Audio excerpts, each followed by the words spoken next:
in a world that fears aging, a world that hides wrinkles behind creams, colors grey hair, and whispers the word old as if it's something shameful. We're taught to chase youth, to mourn every birthday past 30, to believe that our value is tied to our vitality. But what if that's the illusion? What if aging is not something to fear, but something to honor, not a decline, but an unfolding, not a burden, but a blessing? If that idea touches something in your heart, then stay with me to the end of this video. Because we're going to explore aging not through the lens of modern fear, but through the timeless light of Buddhist wisdom. Enlightened stories, reflections, and truths that reveal what our culture has forgotten, that getting older is not a curse. It's an initiation. And if that resonates with you, write in the comments below, "Aging is awakening." Let it be your declaration. The Buddha's entire journey began with aging. Before he left the palace, before he sat beneath the Bodhi tree, he saw something that changed his life. An old man, bent, frail, walking with effort. Until that moment, Siddhartha had been sheltered from the realities of life. But in seeing aging, he saw truth, that all things change, that all bodies wither, that no status or wealth can stop time. And instead of shrinking from that truth, he walked toward it. He made aging not something to escape, but something to understand, something to befriend. And in doing so, he found the path to enlightenment. That's the first lesson Buddhism teaches us about aging. It is the beginning of wisdom, not its end. The lines on your face are not failures. They are sutras. They are stories. They speak of love given and loss endured, of laughter shared and tears shed, of days survived and nights made sacred. Each wrinkle, each ache is a marker of having lived. And in Buddhist thought, to have lived is to have practiced. You don't need robes to be on the path. You only need presence, and aging, more than anything, calls you into presence. Think about it. When you are young, you live as if you'll never die. Time stretches endlessly ahead, and in that illusion, you rush, you chase, you waste moments. But as you age, life becomes more precious. You begin to taste your days more deeply. The morning sun becomes more golden, the silence more comforting, the company of a friend more treasured. You stop speeding toward tomorrow and start bowing to today. This awareness, this slowing down, is not decline. It is awakening. It is the mind finally seeing clearly. There's a story of a monk who reached the age of 70 and was asked if he feared death. He smiled gently and said, "No, I fear not having lived." That is what Buddhist practice teaches us, to live so fully, so honestly, that when aging comes, it does not feel like punishment. It feels like a harvest, a season of gathering what the heart has sown. And if there is sorrow, it's not from aging itself. It's from all the years spent trying to be someone else, someone younger, someone more pleasing, someone more successful. Aging strips all that away. It leaves you naked with your truth, and that is its gift. In the monastic tradition, the elderly are not cast aside, they are revered. They are not pitied, they are sought out for counsel because they've faced themselves, they've faced impermanence, they've faced the ego's illusions and begun to let them go. And isn't that the deepest work of the path, to let go of clinging, to see the nature of things clearly? Age does not make you obsolete. It makes you sacred. It gives you perspective. It frees you from what no longer matters. Of course, aging also brings loss of strength, of people you've loved, of identities once held close. But Buddhism doesn't ask us to deny that loss. It teaches us to hold it gently, to understand that everything that arises also fades, that nothing is truly ours to keep, not even this body. And yet, we can love it, care for it, thank it for carrying us. We can watch it change without panic, because the body is not the self. It is a vehicle, a home, but not the whole story. When we resist aging, we suffer twice. once from the natural pain of change, and once more from the story we attach to it. That story that says we are becoming less, that we are disappearing, but Buddhism invites us to rewrite that story, to say, instead, I am becoming clearer, I am becoming softer, I am becoming real, like a river that slows, revealing the smooth stones underneath. What was always there, beneath the noise, finally begins to show. Thich Nhat Hanh once said, "Because you are alive, everything is possible." He did not mean young, he meant alive.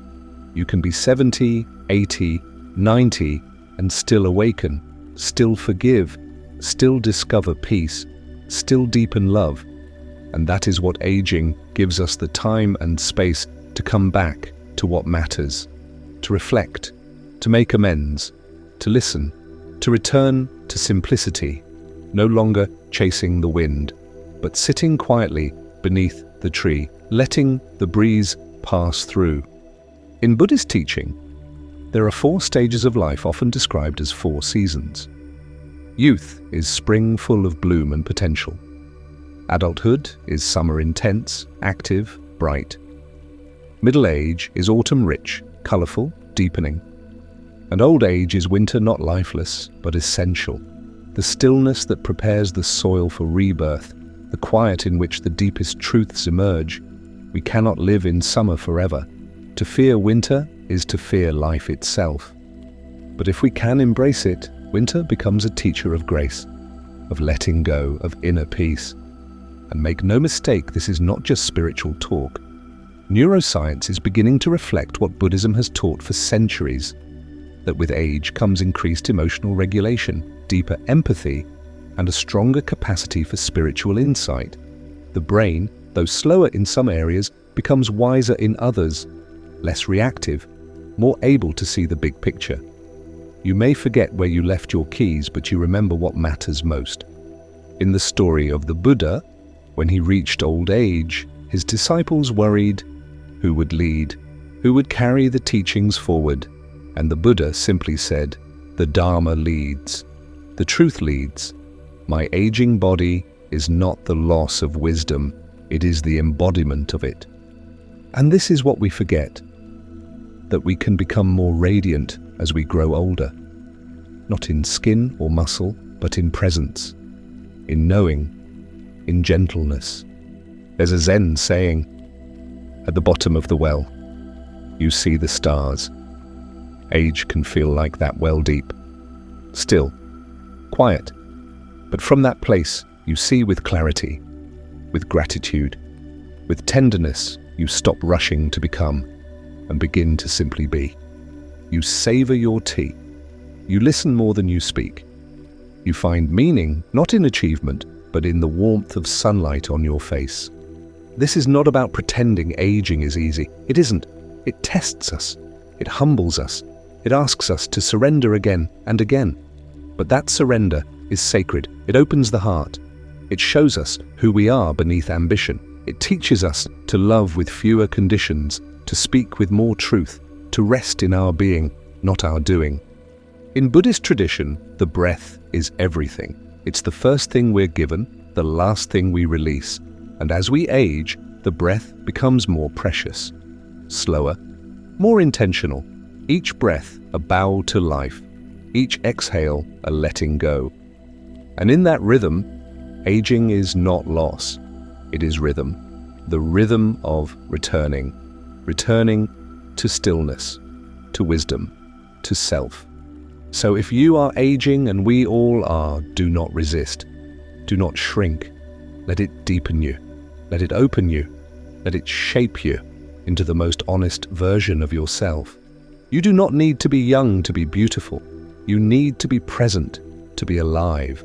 And presence is ageless. You are not a body growing older. You are a soul growing wiser. And in that wisdom there is peace. Aging is not something that happens to you. It's something that happens for you. And the more we resist that truth, the more we suffer. Because while youth celebrates beginnings, aging honors the whole. It gathers the parts of yourself you once rejected. It says, even this is part of me. The doubt, the failure, the silence, the resilience. It becomes a mosaic, and what once seemed broken becomes art. In Buddhist tradition, aging is a sacred teacher, not because it is painless, but because it reveals the deepest truths of impermanence, non-attachment, and letting go. These are not easy truths to live, but aging makes them impossible to ignore, and that is its gift. When you can no longer outrun time, you begin to sit with it, to ask better questions, to listen deeper, to stop numbing and start noticing. There's a story told in the Theravada tradition about a woman who came to the Buddha in deep grief. Her son had died, and she was inconsolable. She begged the Buddha to bring him back. He told her, "Bring me a mustard seed from a house that has never known death." She went door to door, and every home told her the same thing. We too have lost someone. We too have suffered. And in that journey, her grief began to soften, not because her pain disappeared, but because she realized she was not alone. Aging brings this same kind of clarity. As you grow older, you begin to see your story in others. The illusion of separation fades, and in its place, compassion grows. The elderly in Buddhist communities often serve not as symbols of decline, but as wells of presence. They have stopped pretending to be invincible. They've let go of the masks that come with trying to impress. What remains is authenticity.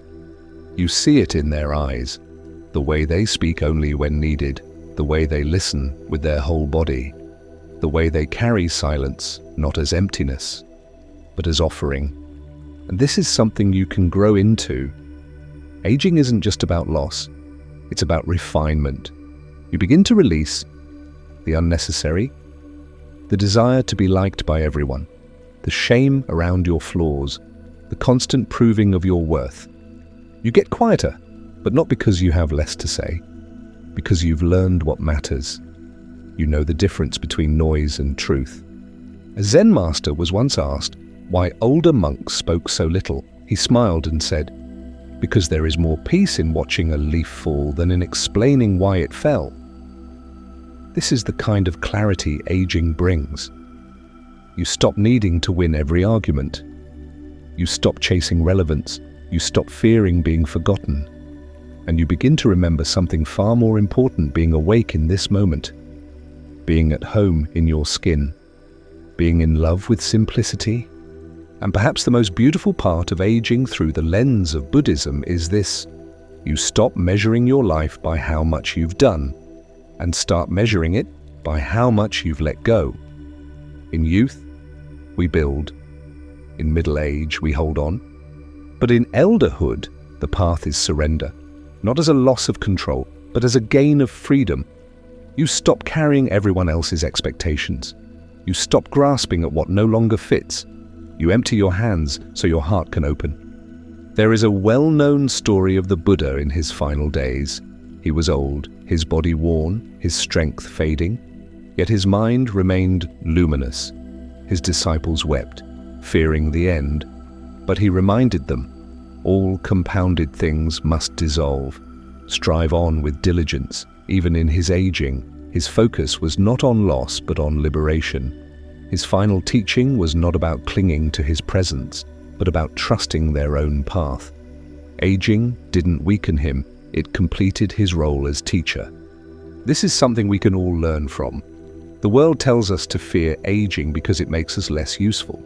Buddhism tells us to honor aging because it makes us more available for insight, more available for stillness, more available for love that is no longer tethered to conditions. And in that availability, a new kind of strength emerges, not the strength of muscles, but the strength of presence, the strength of not needing to be anywhere else, the strength of not needing to be anyone else, the strength of finally resting in your own skin, even as it changes.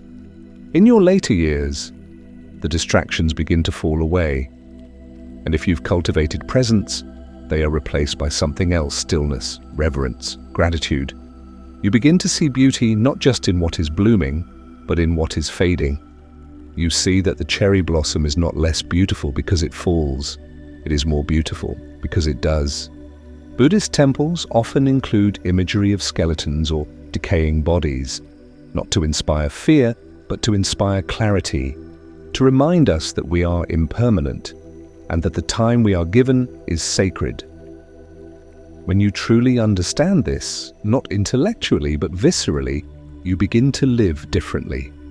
You slow down, you listen more, you forgive more easily, you take care of what matters, you make peace with what doesn't. And yes, aging brings physical pain, slower movement, forgotten names, tired bones, but it also brings a softer gaze, a warmer smile, a deeper embrace. These are not replacements for youth. They are the rewards of a life lived with awareness. In one Buddhist village, elders are called time walkers. They carry the stories. They guide the young, not with instruction, but with presence, not by being loud, but by being rooted.